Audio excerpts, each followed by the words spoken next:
사랑과 은혜가 풍성하신 주 여호와 하나님, 저희들을 단잠에서 일깨우셔서 하루의 첫 발걸음을 주님과 함께 동행할 수 있도록 인도해 주셔서 감사합니다.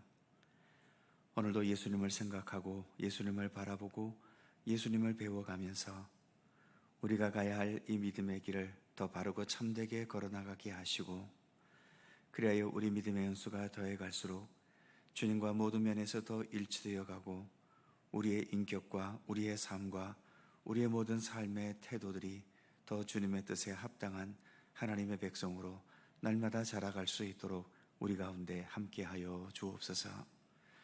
오늘 이 새벽도 주 성령께서 함께 모인 이곳에 친히 동행하시기를 원하옵고 예수님의 이름으로 기도드립니다. 아멘. 빛이 없어도 환하게 다가오시는, 함께 찬송하죠.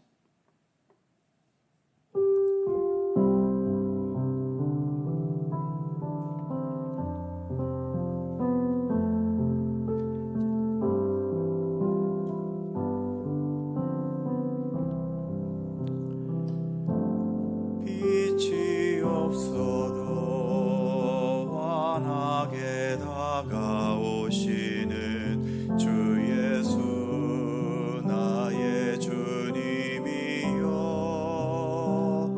음성이 없어도 똑똑히 들려주시는 주 예수 나의 주님이여, 주님이 계심으로 나는 있고 주님의 노래가 머물므로 나는 누를 수 있어요. 주여, 꽃처럼 향기 나는 나의 생활이 아니어도 나는 주님이 좋을 수밖에 없어요. 주 예수 나의 주님이여, 나는 없어도 주님이 곁에 계시면 나는 언제나 있습니다. 나는 있어도 주님이 곁에 없으면 나는 언제나 없습니다. 주님이 계심으로 나는 있고 주님의 노래가 머물므로 나는 부를 수 있어요. 주여, 꽃처럼 향기 나는 나의 생활이 아니어도 나는 주님이 좋을 수밖에 없어요. 주 예수 나의 주님이여, 주님이 계심으로 나는 있고 주님의 노래가 머물므로 나는 부를 수 있어요. 주여, 꽃처럼 향기 나는 나의 생활이 아니어도 나는 주님이 좋을 수밖에 없어요. 주 예수 나의 주님이여,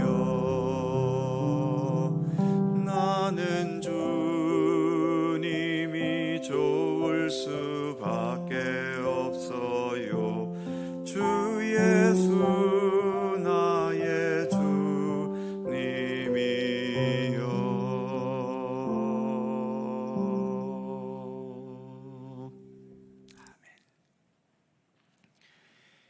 요한계시록 3장 1절입니다.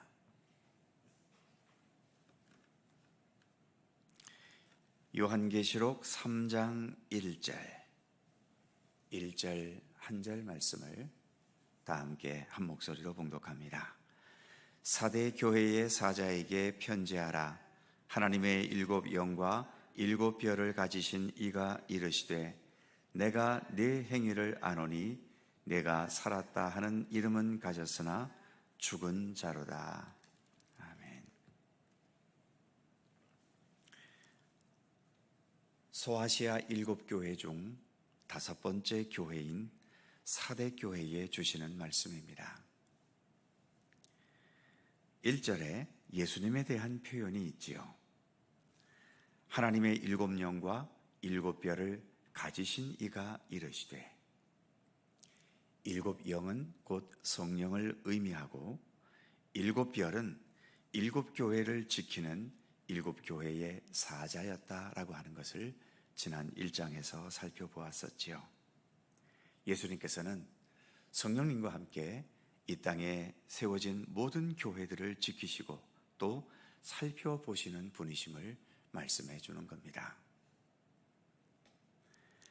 사대교회를 향해서는 칭찬이 아니라 책망이 먼저 나옵니다. 1절 후반부에 보면 내가 네 행위를 아노니 네가 살았다 하는 이름은 가졌으나 죽은 자로다. 이 말씀은 참 심각한 말씀이 아닐 수가 없지요. 살아서 활발하게 움직이고 있는데 실제는 죽었다는 게 이게 말이 됩니까? 하지만 좀 생각해 보면 우리는 지금 육체적으로는 분명 살아있지요. 하지만 과연 이렇게 살아있는 날이 우리에게 얼마나 남아있겠습니까? 때가 되면 우리에게는 죽음의 날이 반드시 다가오겠지요. 어차피 죽을 거라면 지금 살아있다 해도 사실은 이 살아있는 게 별 의미가 없을 수도 있습니다. 예를 들어보면 축구든 야구든 경기가 진행 중에 이기는 팀이 있고 지는 팀이 있습니다. 자주 말씀드리지만 중간 승부는 그다지 중요하지 않지요. 야구로 말하자면 9회 초까지 이기고 있다가 9회 말에 역전패를 당할 때가 있고, 축구로 말하자면 후반전 44분까지 이기고 있다가 남은 1분의 시간에 역전패를 당할 수도 있습니다. 그런데 그렇게 패한 경기를 나중에 재방송을 본다면 어떻겠습니까? 재방송을 보면서도 지금 우리 팀이 이기고 있다고 해서 생방송을 볼 때처럼 기쁘고 즐거울까요? 그 결말을 알기 때문에, 역전패 당한 것을 알고 있기 때문에 재방송을 보면서 우리 팀이 이기고 있어도 하나도 기쁘지 않습니다. 오히려 지금 이기고 있다면서 신나서 펄펄 뛰며 응원하는 모습을 보면 오히려 그게 더 씁쓸하게 여겨지기도 하지요.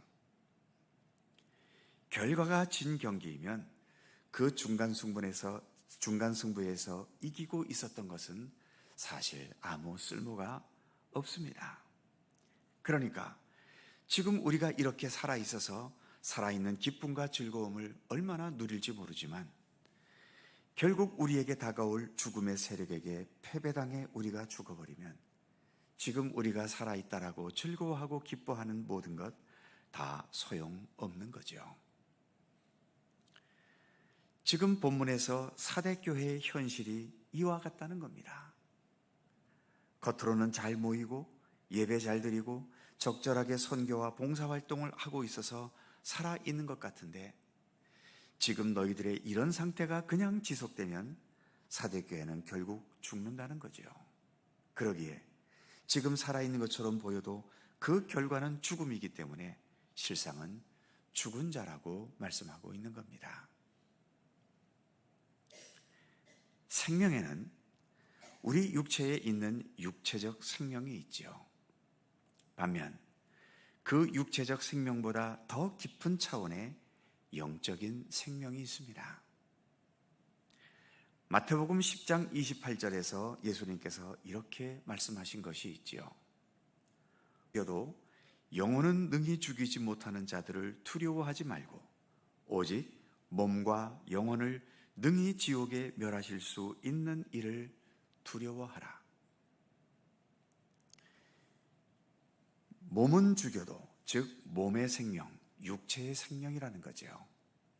이런 육체의 생명은 사람만 가지고 있는 것이 아니라 동물들도, 짐승들도 다 가지고 있습니다.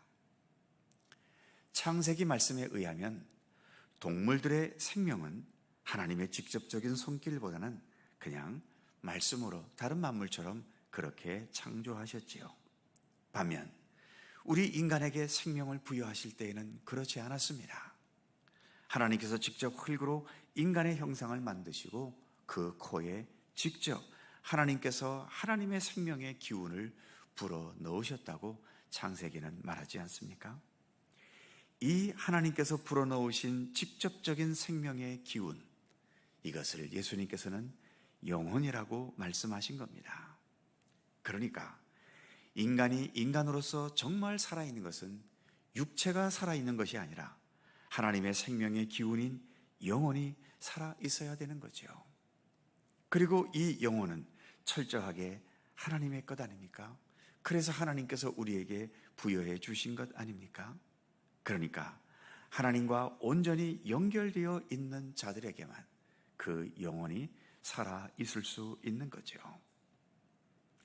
지금 본문의 사대교회는 교회의 형태는 살아 있어 보입니다. 그래서 모이고 예배하고 교제하고 선교나 봉사도 하겠지요. 그런데 문제는 그 안에 하나님이 없는 겁니다. 교회의 머리이신 예수 그리스도가 없는 거죠. 그런데 이게 가능할까요? 얼마든지 가능합니다. 하나님, 예수님은 명목만 남아있고 실제 내용은 인간 중심, 자기 중심만 남아있을 수 있지요.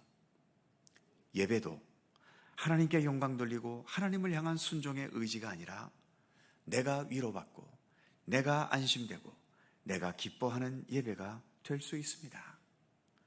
봉사와 헌신도 하나님을 향한 충성된 마음이 아니라 나를 드러내고 나를 과시하고 사람들에게서 인정과 인기를 얻으려는 마음으로 봉사하고 헌신할 수도 있는 거죠.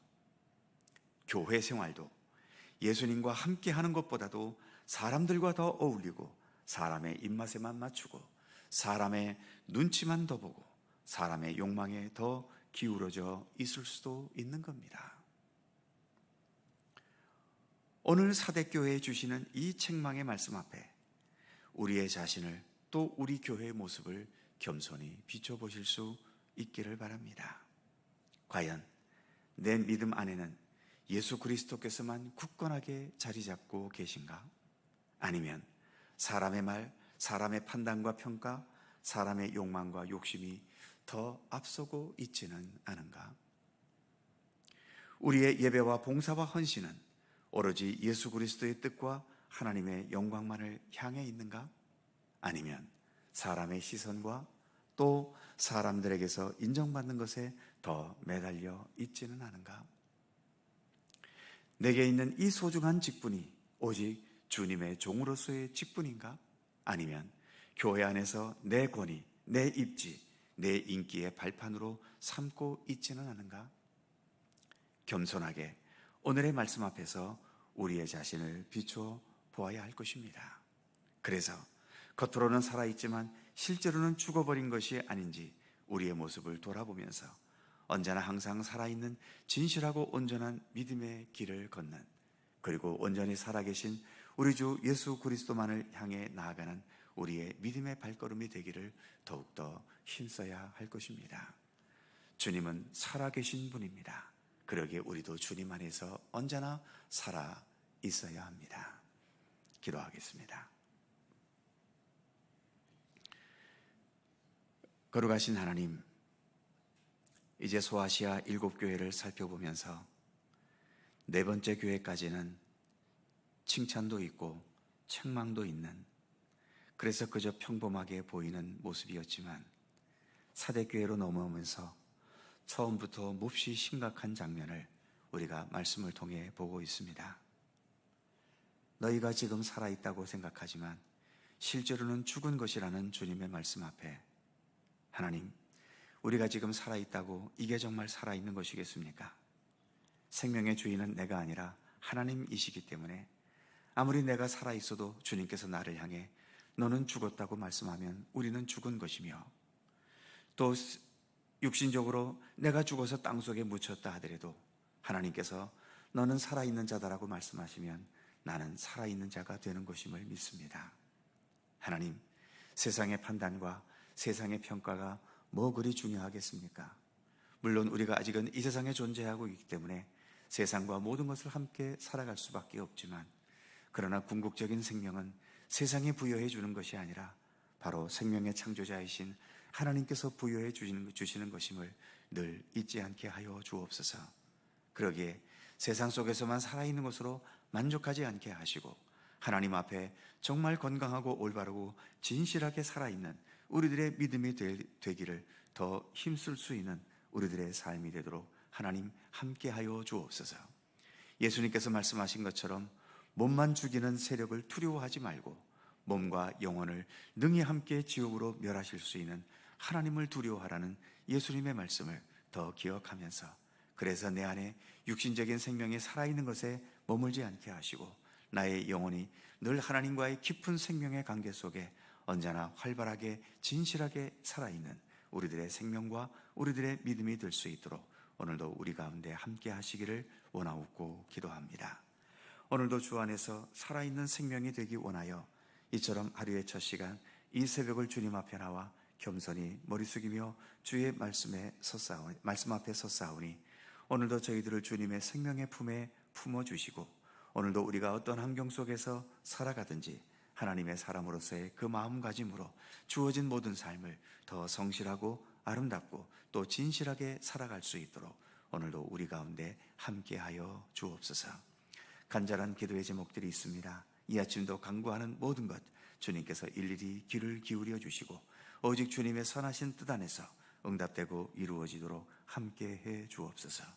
우리들의 기도도 나 혼자만의 이기적인 기도에 머물지 않게 하시고 내 주변의 여러 이웃들과 또 교회와 나라와 민족과 더 나아가 온 세계 여러 고통과 아픔 속에 허덕이는 모든 이 땅의 백성들을 위하여 기도하는 데까지 우리의 중보 기도의 범위가 더욱더 넓어져 갈 수 있게 하시고 그만큼 우리의 기도도 더 성숙한 기도로 나아가도록 우리 가운데 함께하여 주옵소서.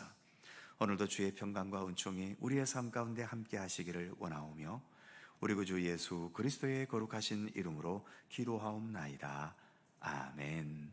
하늘에 계신 우리 아버지, 아버지의 이름을 거룩하게 하시며 아버지의 나라가 오게 하시며 아버지의 뜻이 하늘에서와 같이 땅에서도 이루어지게 하소서. 오늘 우리에게 일용할 양식을 주시고 우리가 우리에게 잘못한 사람을 용서하여 준 것 같이 우리 죄를 용서하여 주시고 우리를 시험에 빠지지 않게 하시고 악에서 구하소서. 나라와 권능과 영광이 영원히 아버지의 것입니다. 아멘. 함께 기도하시고 자유롭게 돌아가시겠습니다.